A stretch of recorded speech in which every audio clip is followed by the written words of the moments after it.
I've been an investment banker my whole life. I hope I'm reformed. And you talk about yourself as a reformed investment banker. How did you get rid of that, whatever it is? How did you redeem yourself from being an investment banker? And you've got a lot of investment bankers sitting here. You've got wealth managers, private bankers, investment bankers. Why did I need to reform? So I went into M&A investment banking in the mid-2000s, and it was because it's what you did when you were a graduate from a good university in the States, and I loved it. I mean, I can tell you I absolutely loved the work. I still love the kind of work. But like a good millennial that didn't yet know she was a millennial, I felt uncomfortable with the deals that I was doing. I knew I was good at my job, and I didn't feel comfortable with what I was doing. And at the time, the sectors I was working in were for-profit education and healthcare in the States, and in North America. And to be honest, quite ashamed of the work that I did now looking back. These companies that we were taking private and public and doing placements for are mostly defunct. They have had a litany of litigations and were using the system and abusing the system. And I think even as a 23-year-old, I realized that. And so I asked myself a question, which was, if I'm really good at what I do, is there a way for me to use these skills and actually make the world a better place as opposed to something that I am morally ambiguous about? And it took me a while to figure that out, but I've spent almost the past 10 years trying to do that. And that's why I say I'm a reformed investment banker. It's a lot of my skills that I learned in those few years I use, but I use them for a very different purpose. If you were an investment banker at Investec, you wouldn't have had to leave investment banking. But we send a lot of people to Harvard and to INSEAD and to different universities around the world, and they all come back and they ask the question, why aren't we doing impact investing? Oh, good. So I'm going to get to the point. But when I was at business school, and that was a long time ago, because I'm still very young, but I went there a long time ago, the core purpose of the firm was to maximize profits. Yeah. What I think we've subsequently learned in today's age, it's not about maximizing profits. It's about delivering an acceptable return to your shareholders, but also making sure that all your other stakeholders benefit from your activity. Yeah. And I think that is quite a big switch that needs to take place. Now, if you have that kind of philosophy in mind, describe to me, what you see as impact investing. Sure. Yeah, and I think even that shift is momentous. I think thinking of corporates as stewards of resources beyond just their initial or their actual shareholders is important.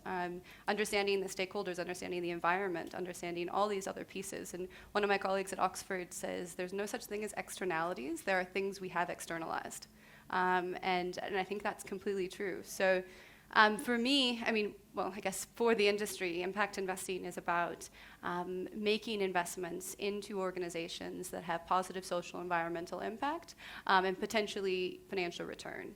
84% of impact investors surveyed by the Global Impact Investment Network look for what they deem to be market rate or close to market rate returns. And this is one kind of element of it. The IFC recently published operating principles for impact investing, which is been, I think, a big step forward in the industry, going beyond just making investments, the definition being just making investments, but also looking at the way in which you collect data, how you're transparent about that data. Now, 12 years ago, the idea of impact investing was coined, probably appropriately or inappropriately at a private estate in Italy that is owned by the Rockefellers, called the Bellagio estate. And it really started with this premise of, can you do well and do good? And I think where we are, I have about 10 years in the space, and I think where we are now it's a much more nuanced question than that. Where impact investing is now is across every asset class. It's a strategy. It's not an asset class in itself, which is a misconception. It's across every asset class, it's across every sector. It's a way of looking at investing and saying, how do we optimize around multiple things? Wealth potentially being one of them, but then the other question is wealth for whom? So is it wealth just for individuals? Is it wealth for communities that we're investing into? So when they said I must interview you, I thought, okay, I better learn a little bit more about impact investing. Oh, good. Because I thought, today's world, most investments would be impact investing. Because if you take a society like South Africa, our big challenge is how do we create jobs? I told you before the meeting that I'd met this guy, Andrew Cooper, who's an ex-South African. He lives in Sydney. I was listening to this video on one of the TED Talks that he gave, and it was some years ago. And he spoke about then the Gates Foundation is worth, the biggest foundation in the world, $40 billion. If you got 4 billion people, or maybe a bit more in need, but he used 4 billion, and you divide it by 40 billion, you get $10 a head. And he said, how long is that $10 actually going to last? It's going to last a maximum of 5 days at the poverty level. So it's not about taking from Peter to give Paul. You've got to build things that are sustainable. And his strategy was to go into microinsurance, both in India and in Africa. And he articulated a whole lot of reasons why microinsurance was impact investing and still generates a market return. Can you help me out, please? So it's funny, actually, when Stephen said that. So Leapfrog, which Andrew Cooper runs, is a large investment firm that does microinsurance. And 9 years ago, we did diligence for their first investments in India. So it's also quite a small world within the impact investing space, but growing. So it's a really good point. So I was teaching yesterday, the UCT MBA, and so we were talking through this. And the thing about impact investing is every investment has impact. That's completely true. Positive, negative, social, environmental, 100%. The difference with impact investing is that you start out with an intent to create impact, and then you measure the data around whether or not you're achieving that goal. Now, that should sound pretty similar. You guys set out to create financial wealth, and then you measure whether or not you're doing so, and you make changes based off of that. So it's adding another element of data in there. So it's saying that you're going to make decisions based off of a variety of factors that you think will be useful in the long term, not just necessarily just finance. And so I think that social enterprises and very sustainable organizations use these new types of data that they're collecting by being able to understand how their end users, in the case of microinsurance, how people that are spending 25 cents to $3 a month on an insurance product that they're paying through their phone using airtime because they might not have a bank account.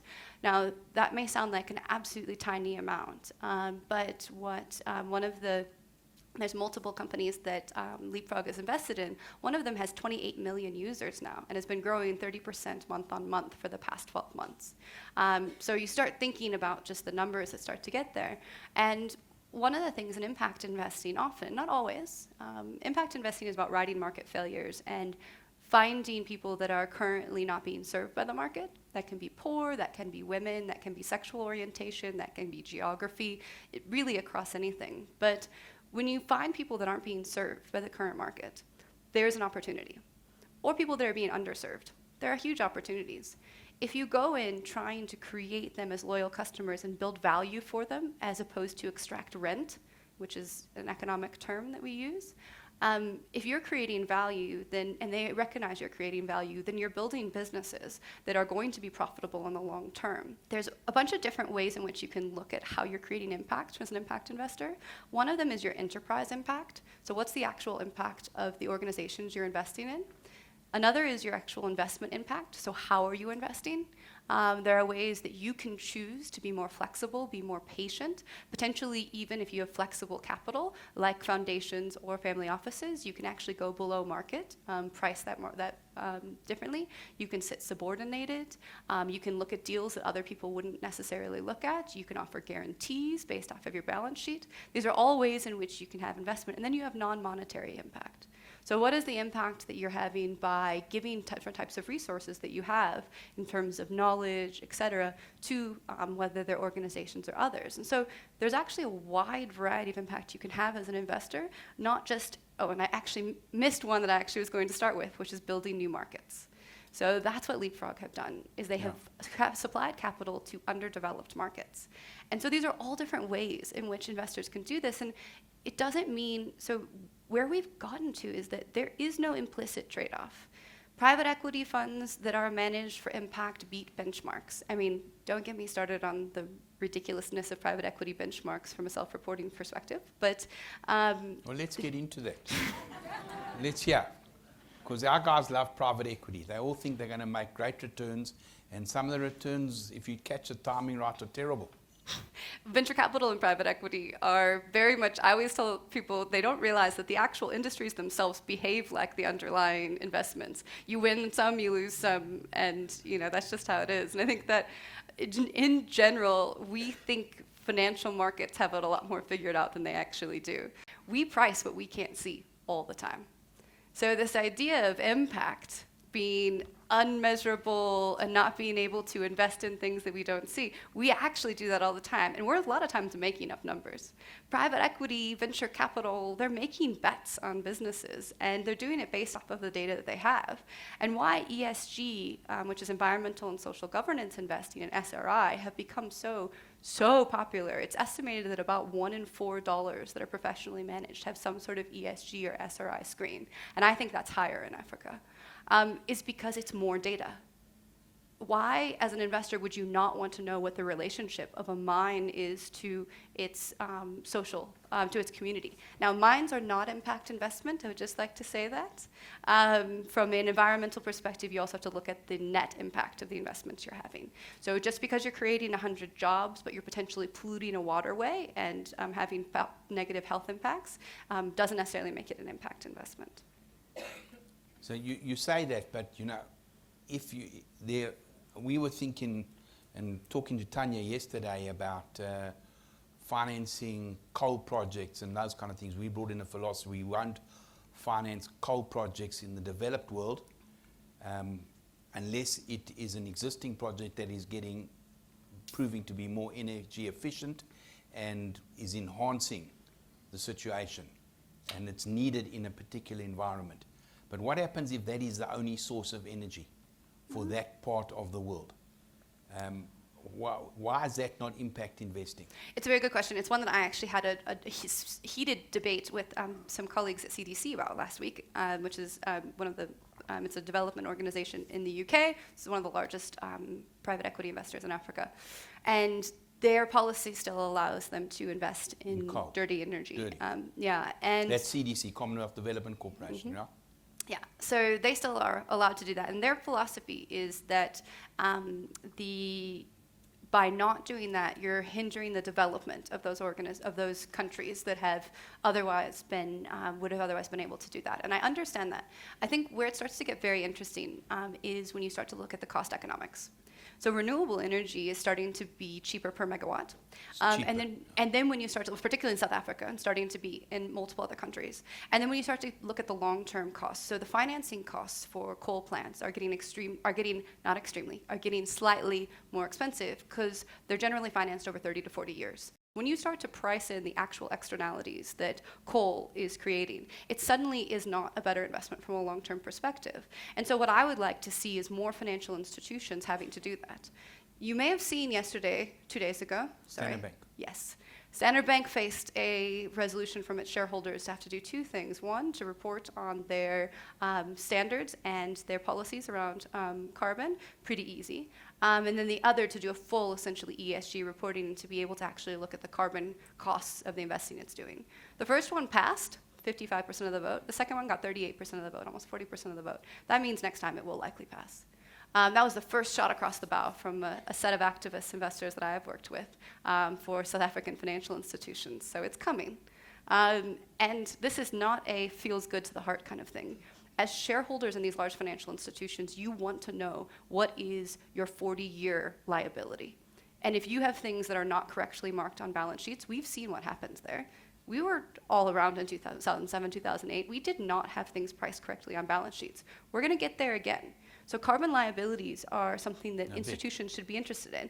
And so I don't think, I don't sit on boards of anything looking at dirty coal. I don't think they'd invite me. But I don't think it makes sense. If you are correctly pricing additional investments, I don't know that it makes sense to choose dirty coal over clean. But I'm not making those decisions now, but I think we could push financial institutions to be sure that their models don't look like a you know, a Gupta-driven nuclear model versus a solar model, so that Look, they're actually fair. I've got no doubt that in the medium term, clean is much better than dirty, and that the challenge at the moment is how do you store? So the cost is come right, but how do you store and how do you cap? So you'll always need something for base load. But you do get those very difficult decisions where it's the only source of energy in that environment, and do you finance it or you don't finance it? Well, let me give or you do you another. invest or you don't invest? Absolutely. Let me give you another one that's even more difficult. So artificial intelligence, I do a lot of work in technology.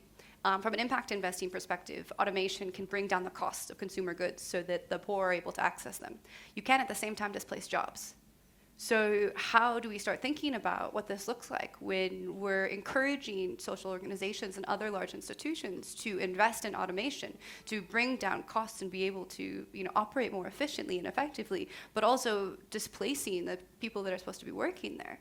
So those seem very at odds with each other. And there are impact investors like the Omidyar network that have set out, and part of their strategy is actually to only invest in workforce enhancing technologies as opposed to replacing. And that's part of what they're doing. I think we're going to have to go more radical than that. I think we are going to have to think about what does society look like post-work. Because we are getting to the stage where there are going to be millions of people that do not have what we consider, traditional jobs. And I think one of the things I've heard about this that I really like, there's a guy running for president in the States. His name is impossible to pronounce, Pete Buttigieg. Yeah. And what he said the other day, which I loved, was we just need to redefine what it means to work. And we need to bring people into the fold, mothers and caretakers of the elderly and children and people that are taking care of their communities. And, what does that look like? How do we create societies that encourage people to do things that are useful for the entirety of society, not necessarily just for a small number of people? And I don't know. What interests me is, or what I observe is, in 1900, there were 1.6 billion people in the world. Okay, we went through the 20th century, we had 3 events that the population went backwards: World War I, World War II, and the Chinese famine. Other than that, the population has grown. So today, we sit with 7.5 or 7.6 billion people in the world. You have much better technology, much better, everything almost, and you've got labor participation of women much higher in the workforce. So how did we absorb all those people over the years when we had improved technology? I mean, if you went back to the Industrial Revolution, you had the so-called Luddites who burnt down the factories. So I'm coming from a view that says, well, you're going to get automation, you're going to get AI taking over certain types of roles, but people are then going to get different roles. And it's just a question of, maybe if it happens too quick, it causes disruption, but if it happens on a reasonable timeline, people adapt. Those are the things that are in mind. I remember as training as an accountant, we used to do these bank reconciliations manually from here to the other side of the thing. Now, what a waste of time of a brain. So assuming we had brains, but so I think the world will adapt to, and population will flatten out at a point in time. Once, and it's mainly Africa where the population is going to grow. So we've got a big challenge in Africa. So there's a piece of me that really does want to agree with you, and I think that you can let's argue. I know, but I'm going to disagree. I'm going to disagree with you because I think it's the past 2 years of spending time in AI and blockchain and ML and really immersing myself into it. I want to think it's like Excel, where you took this room and you did something once and it took 20 hours, and then with Excel you could do it in 2 seconds, but you had to do it 1,000 times. And so I want to think it's like that. But the more and more I understand this technology, it's not, unfortunately. And then my other thing, just to say, and I'll expand on that, but is we haven't kept up with it. We have over 50 countries in the world that have higher than 50% unemployment. We actually have a huge population of the world that isn't working. We have higher participation with women, we have higher wages, but most of the world is actually not working on a living wage, and there is so much underemployment, and it's only potentially going to get worse, particularly with the youth boom that we have. Why? I know you never want to say this is different, right? This time it's different. Those are the famous last words. Yeah. It's the level of automation that's happening. So I've spent a bit of time trying to understand quantum computing for the past couple of months. I am not there yet. But the leap we're making from the linearity of where we are with AI to where we're going with quantum computing is staggering, to the point where it's actually really difficult to comprehend. And so the ability to essentially, what I've taken away from this leap to quantum computing is the ability to analyze all scenarios at the same time. And that just is like, it actually boggles the mind. And so suddenly this gap in places that have access to technology and don't becomes huge. So what I worry about daily, in addition to climate, which concerns me on a deeply personal level every day these days, is that we are going to have such amazing capability, but the power and the wealth of that capability will be distributed to a very small number of people. And the ability to reap that value and wealth will continue to stay with that small number of people. And then there will be a whole set of the population that is irrelevant to that, except as consumers. And if they're not available as producers and as contributors to society, then you see the dissatisfaction that leads to things like the Islamic State and 50% unemployment and violence and gangsterism and all of these things that are social ills. And so where I get excited. I'm actually a very optimistic person. You don't sound it. I'm about to go under the table, yeah. It's funny. I think it's. You're going to depress me. I think it's. I have always been an optimist, and I think that, to be completely honest, in the past few months, the climate emergency that we're in now has become just more apparent. I think I've always been in this space, but just it is more apparent. So I think it's been weighing on me a little bit. And also just being so deep in this technology, which can be quite scary. But what is exciting and what's interesting is when both private and public sector institutions are saying that the way forward is for us to create functioning societies, because totally self-servingly, right? We don't want mass migration of people into our countries. We don't want to have to change everything about how we farm and how we want to be able to live the lives we want to live. And so from a self-serving perspective, we need to figure this out. And so I think what I see, the thing that's positive, is there's more people around the table. There's more people asking how you do this. You have life insurance companies that are coming and saying, listen, we need to figure this out. If we don't figure out droughts, if we don't figure out the flooding, we actually can't sell these insurance policies to farmers. And then a huge chunk of our business goes away. Or reinsurers saying, listen, our models don't actually work with with once in 100-year events happening 3 times in a year. That doesn't work for us. So you were talking about, all this displacement of jobs and things like that. And, the front page of The Economist last week was talking about the developed world has never had higher employment. I know you said they're not the kind of jobs people want. And I was at a session at the World Economic Forum where some labor economists talked about a group of people called the precariats. Okay, I don't know if you've heard that word. You probably would have heard that word. And when I grew up in economics, you had the concept of a proletariat. So that was people who were working in factories, etc., laborers. Now the precariat comprises 3 groupings. Those proletariats, who are often quite old and they are dying off breed. The millennials, who their parents promised them, get educated, you'll get a great job and you'll have a great life, and they're not experiencing that at the moment. And then, and they are probably the most dangerous grouping out of that, because they're the guys who are voting Corbyn on the one hand and Trump on the other hand. And we can get into that kind of dialogue. Maybe we don't have to today. But and then there was a third grouping, which was the ISIS type guys that made up that grouping, and they're very dangerous to society at large and the society that we know and understand. I would guess that one of the ways impact investing and doing things that, focus people on what is good for the broader community, as opposed to just me as an investor or as a business person, is a way to get to some kind of resolution if it becomes broad enough. And I think Andrew Cooper's point was, unless it's sustainable, it doesn't go too far. So a lot of the organizations that I work with, from big to small, are profitable and sustainable. And then there's others that are what we would consider nonprofit or projects that aren't necessarily, creating fully sustainable revenue, but those potentially have huge impacts. The point is that we need to figure out what's effective, and then we need to go towards that. And it's going to be a combination of things. So, and it's going to need to be the entirety of the institution. So this ability to kind of focus on whether you're just maximizing shareholder value or just maximizing the value of the products you're doing, and then on the side you're doing a small amount for charity and CSI.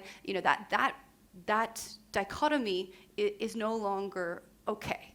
We have trillions of dollars in the world that creates motivations for individuals, for companies, for governments, and so aligning those motivations to be able to understand and try and optimize for social and environmental impact means that we are going to have to make choices that are not necessarily trade-offs, but we are going to have to think about, how do we incentivize companies to actually behave in a sustainable manner?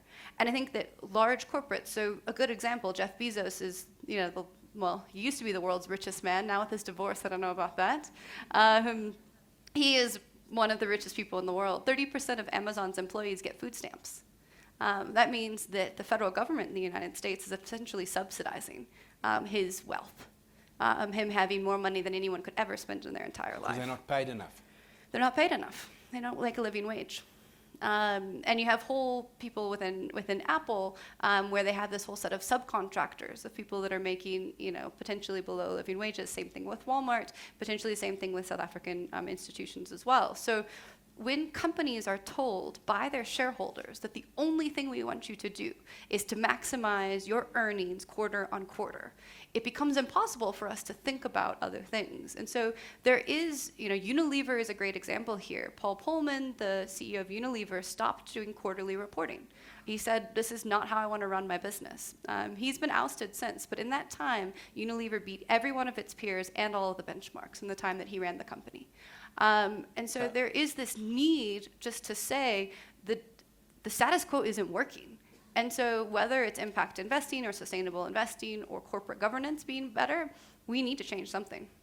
So how do you deal with that? Because you've got wealth managers sitting here, and we haven't got asset managers who do a similar job for institutions. Mm-hmm. And when I was here, I used to go and visit them, and they used to shout at me about ROE.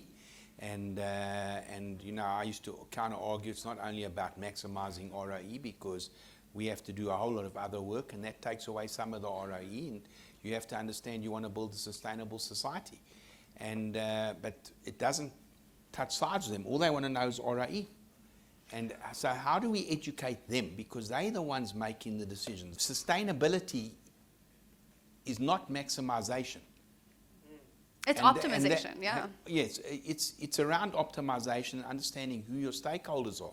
So how do we challenge that mentality sitting in there where you, and investors, I bump guys, our market's gone nowhere in 4 years. They say, I'm paying you, but you've given me no return.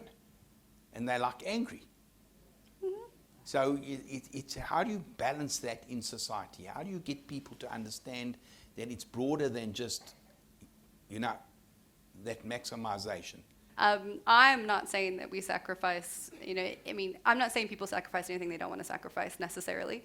That being said, there are times to be a little bit uncomfortable. It is about sustainable growth. Exponential growth is not sustainable. No. It's just not, no matter how we're talking about it. And so I think that one of the things that it's important for us to switch to is, what does it mean to have sustainable growth? It means to invest in sustainable companies that are operating sustainable practices that take into account shareholders and stakeholders. And that in the long term should be a good payoff over the long term.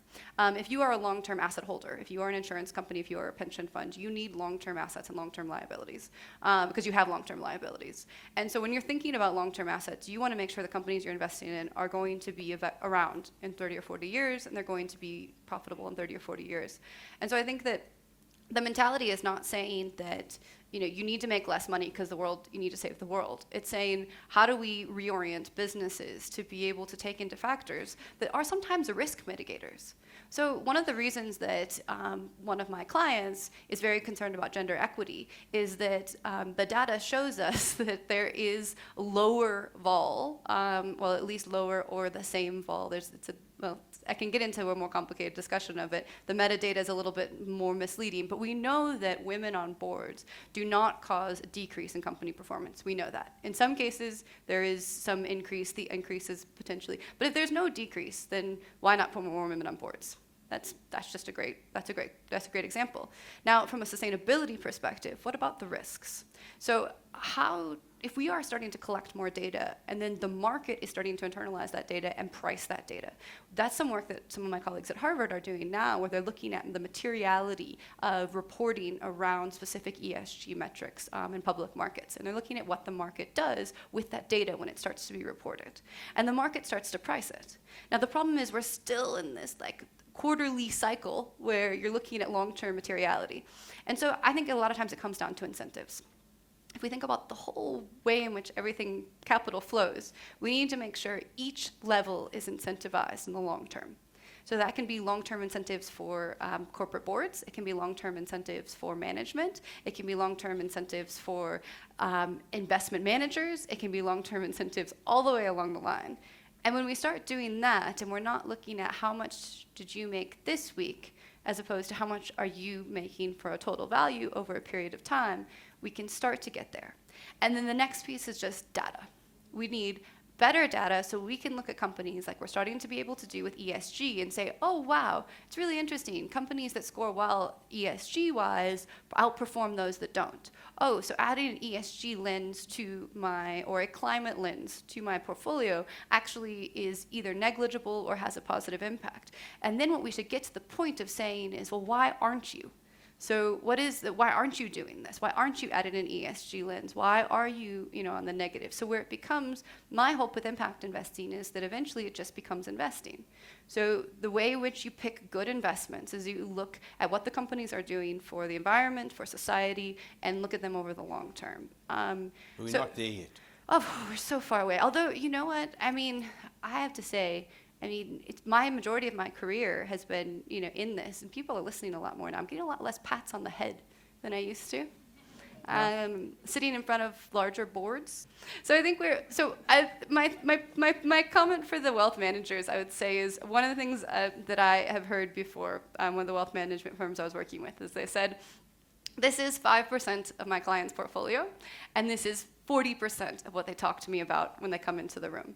And so I think there's this ability to say, with these robo apps and some of these retail options, to say, I want to have a gender lens on something. I want to be investing in responsible businesses. I want to be investing in climate. And then I see that actually, my return, maybe whatever, this fallacy of market return, but whatever, is trending with benchmarks. And that is only going to increase. There's $1 trillion that's changing hands from a wealth perspective.